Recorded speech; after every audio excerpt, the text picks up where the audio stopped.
Assalamualaikum warahmatullahi wabarakatuh. Bismillahirrahmanirrahim. Alhamdulillahirabbil alamin.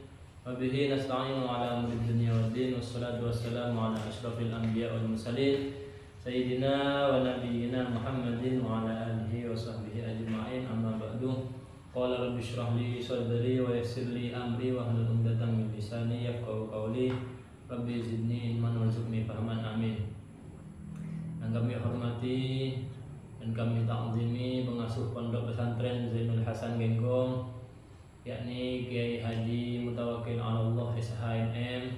Yang kami hormati dan kami ta'zimi Rektor Universitas Islam Zainul Hasan Genggong, yakni Kiai Dr. Abdul Aziz Wahab MAG.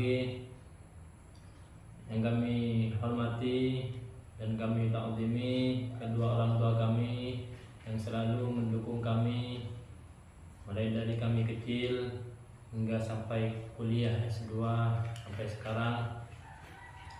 Yang kami cinta sayangi istri kami yang selalu mendukung, memotivasi kami untuk semangat kuliah S2, dan tidak lupa kepada kawan-kawan senasib perjuangan yang kami banggakan.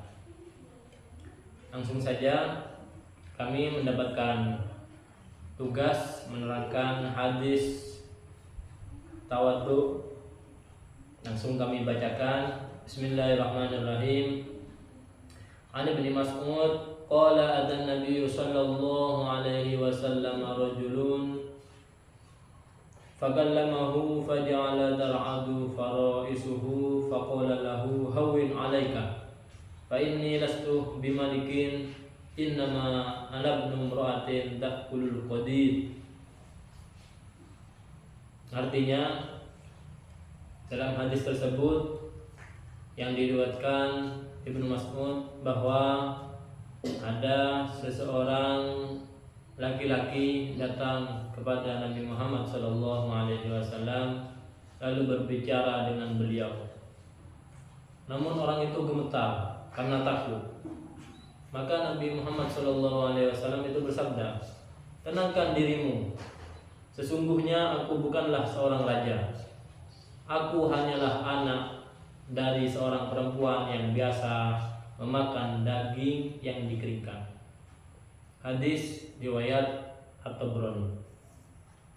Hadis ini menunjukkan ketawaduannya Rasulullah SAW yang sangat luar biasa. Ini ada orang awam datang kepada Nabi Muhammad. Dia gemetar karena saking besarnya wibawanya Nabi Muhammad sampai dia gemetar. Lalu Nabi Muhammad itu berkata, "Tenanglah, saya bukan raja. Saya hanyalah anak seorang perempuan yang biasa makan daging yang dikeringkan." Itu sebuah ketawaduan yang luar biasa. Tema dari hadis tersebut adalah tawadhu atau rendah hati. Apa itu tawadhu? Tawadhu artinya bersikap rendah hati, tidak sombong, dan tidak merasa lebih tinggi dari orang lain, tidak merasa lebih baik dari orang lain, meskipun memiliki kedudukan, ilmu, atau kekuasaan yang tinggi. Padahal Nabi Muhammad posisinya adalah utusan Allah, pemimpin para umat, Khatamul Anbiya wal Mursalin, Sayyidul Anbiya, orang paling mulia di sisi Allah Subhanahu wa taala, tapi beliau menolak diperlakukan seperti raja. Itu adalah ketawaduan, kerendahan hati Nabi Muhammad SAW. Penjelasan situasi hadis dalam konteks ini adalah orang yang datang merasa takut dan gugup, menganggap Nabi Muhammad seperti raja besar sampai tubuhnya gemetar. Reaksi Nabi Muhammad SAW tidak marah. Beliau tidak marah. Justru beliau tidak membiarkan orang itu takut dan menenangkan dengan kelembutan. Ucapan Nabi sangat sederhana. Aku bukanlah raja. Ini menunjukkan tidak ada jarak antara pemimpin dan rakyat. Tidak ada kesombongan dalam diri Nabi Muhammad SAW. Makna kalimat aku bukan raja, kalimat ini bukan merendahkan diri secara palsu, bukan merendahkan diri. Bahkan itu adalah kata-kata mengajarkan bahwa kemuliaan bukan karena jabatan, menunjukkan bahwa Islam menolak pada kesombongan. Padahal secara fakta Nabi Muhammad itu raja di atasnya raja. Nabi Muhammad adalah pemimpin Madinah, kepala negara, panglima perang. Namun beliau tidak ingin diagungkan secara berlebihan.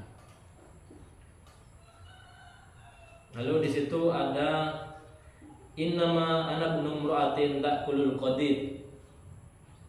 Saya hanyalah anak perempuan yang makan daging kering. Kalau di sini dendeng, daging kering. Kalimat ini sangat dalam maknanya. Makna sosial, daging kering adalah makanan sederhana orang miskin. Ini menunjukkan Nabi itu adalah orang yang sederhana, dari keluarga biasa.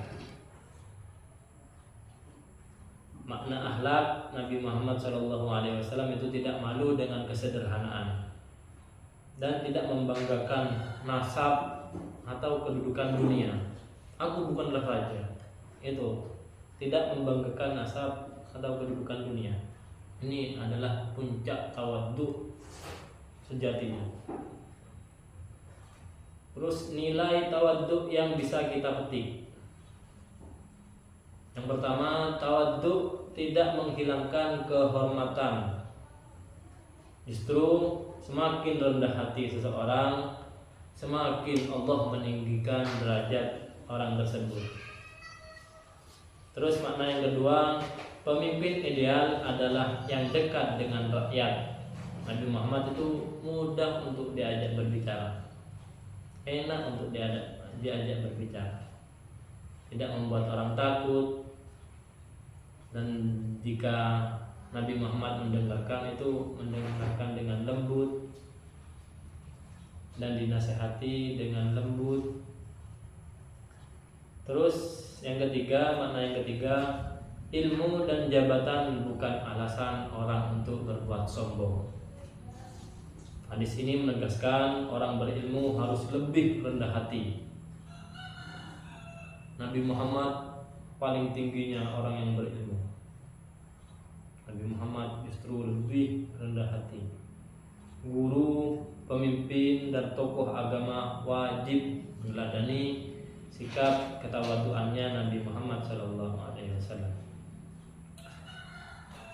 Selanjutnya pembahasan teologis hadis tawadhu. Secara teologis, hadis ini menegaskan bahwa tawadhu merupakan akhlak inti dalam Islam. Allah tidak memandang kemuliaan seseorang dari jabatan, kekayaan, atau status sosial, melainkan dari ketakwaan dan akhlaknya. Di Allah menilai dari takwanya hamba dan akhlaknya hamba.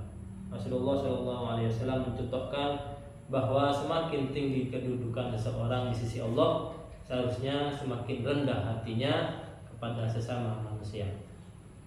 Dalam Islam, tawadhu bukan berarti merendahkan diri secara berlebihan. Tidak merendahkan diri sampai menghilangkan wibawanya, tetapi menempatkan diri secara proporsional. Tidak merasa lebih tinggi dan tidak pula merasa lebih hina. Apa hubungan tawadhu dengan keimanan? Sangat ada. Tawadhu memiliki hubungan yang sangat erat dengan keimanan. Orang yang benar-benar beriman akan menyadari bahwa semua kelebihan itu berasal dari Allah Subhanahu wa taala. Itu menunjukkan keimanan. Semuanya itu dari Allah. Jabatan, kekayaan itu dari Allah. Bila Allah menghendaki, hilanglah jabatan itu atau kekayaan itu. Manusia hakikatnya sama di hadapan Allah, sama-sama hamba. Kesombongan adalah sifatnya iblis. Kesombongan itu miliknya Allah. Kesombongan hanya milik Allah dan menjadi selendangnya Allah. Barang siapa yang mengambil selendangnya Allah, Allah akan murka. Karena yang berhak sombong adalah hanya Allah semata. Ketika Nabi Muhammad SAW berkata, "Aku bukan raja," beliau sedang menanamkan tauhid dalam bentuk akhlak. Aku bukan raja. Ya, yang raja itu adalah Allah. Al-Malikul Qudus.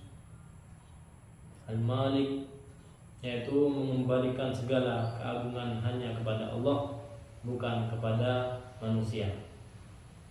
Itu jadi tawadhu itu sangat erat hubungannya dengan ketauhidan. Tawadhu adalah lawan dari kesombongan. Hadis ini juga menjadi peringatan keras terhadap sifat sombong. Dalam banyak hadis lain disebutkan bahwa kesombongan sekecil biji sawi dapat menghalangi seseorang masuk surga. Sekecil apapun kesombongan, itu akan menghalangi dia untuk masuk surga. Dan sikap gemetarnya orang awam tadi yang datang kepada Nabi itu menunjukkan bahwa Nabi Muhammad itu wibawanya luar biasa. Dan Nabi Muhammad itu menunjukkan sifat tawadhunya terhadap orang tadi, orang yang datang. Kesombongan pemimpin bisa menimbulkan ketakutan.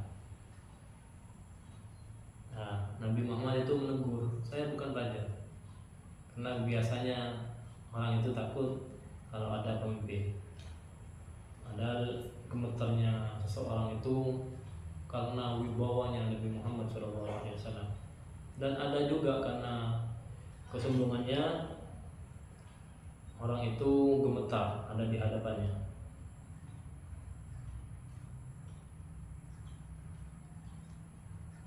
Terus tawadhu dalam pendidikan itu sangat relevan untuk guru.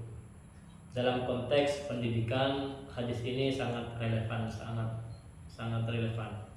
Yang pertama bagi guru, bagi kepala sekolah, bagi pendidik agama, guru yang tawadhu tidak akan merendahkan murid. Mau mendengar pendapat siswanya, mengajar dengan kasih sayang, bukan dengan intimidasi. Bagaimana Nabi Muhammad SAW itu menenangkan orang awam yang gugup. Guru juga dituntut untuk menciptakan suasana belajar yang aman dan humanis. Bagaimana caranya sekiranya murid-muridnya itu enak diajar oleh gurunya, aman, damai. Jadi sikap humanis, kasih sayang terhadap murid itu harus ditanam dalam diri guru. Selanjutnya tawadhu dalam kepemimpinan. Hadis ini menggambarkan model kepemimpinan Islam. Jadi bukan pemimpin yang minta diagungkan, bukan pemimpin yang ingin diagungkan. Pemimpin itu harus membumi, merakyat. Pemimpin itu harus dekat dengan rakyat. Dan Rasulullah SAW sendiri pemimpin tertinggi, tetapi menolak simbol kemewahan dan mengagungkan dirinya. Nabi Muhammad itu menganggap dirinya ya sama seperti makhluk yang lain. Ini adalah keteladanan kepemimpinan Nabi Muhammad SAW. Hikmah psikologis dari hadis tersebut, Dari sikap tawadhu Nabi Muhammad itu menghilangkan rasa takut, menumbuhkan rasa aman, membuka komunikasi yang sehat. Ini menunjukkan bahwa akhlak yang baik berdampak langsung pada kesehatan mental masyarakat, baik itu masyarakat orang kecil, orang awam, atau orang yang lemah. Kesimpulan dari pembahasan ini, yang pertama, kemuliaan sejati terletak pada akhlak. Semakin tinggi kedudukan seorang, semakin besar tuntutan rendah hatinya. Islam membangun peradaban dengan kasih sayang, bukan kesombongan. Rasulullah SAW telah menunjukkan bahwa kerendahan hati adalah kekuatan, bukan kelemahan. Jadi rendah hati adalah kekuatan, bukan sebuah kerendahan. Penutup dari pembahasan kami, jika Rasulullah yang merupakan manusia paling mulia bersikap rendah hati, lalu siapa kita hingga pantas untuk sombong? Rasulullah saja rendah hati, siapa kita? Kita ada di bawah, jauh dari tingkatan Nabi Muhammad SAW. Semoga bermanfaat. Kurang lebihnya mohon maaf. Wabillahi taufiq wal hidayah. Assalamualaikum warahmatullahi wabarakatuh.